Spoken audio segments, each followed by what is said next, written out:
you don't think that Stephen Harper did enough to curb violence against Aboriginal women? Simply throwing money at everything can't solve those problems. The federal government must first spend more money on developing the schooling system in Aboriginal communities, and more specifically, Aboriginal reserves.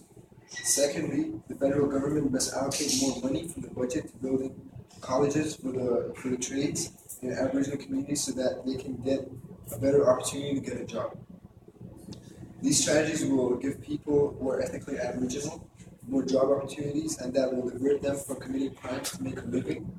And this strategy should especially focus on women, as many of the women who went missing were prostitutes who were abducted by their captors and were never found. By creating these other opportunities for Aboriginal women, the victims of these crimes wouldn't have resorted to the sex trade for making ends meet. Another solution to this problem would be to create more job reservations for Aboriginals in Canada in order to guarantee them a job once they are done with getting their education from the colleges that I propose that they develop for the Aboriginals. Since the unemployment rates amongst Aboriginals in Canada is double that of the unemployment rate in the general population at 14.4%, while the general population's unemployment rate is 7%.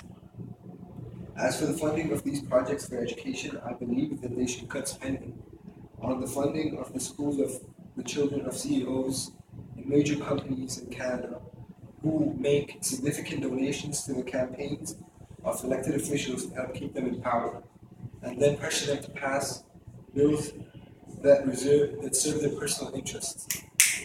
Oh shit, I killed the video. Hi, I'm Noam Chomsky, and regardless of Stephen Harper spending so much money on Aboriginal people, and regardless of everything he's done, it's still not enough. All he's trying to do is blindfold the people by telling the people about what he's going to do.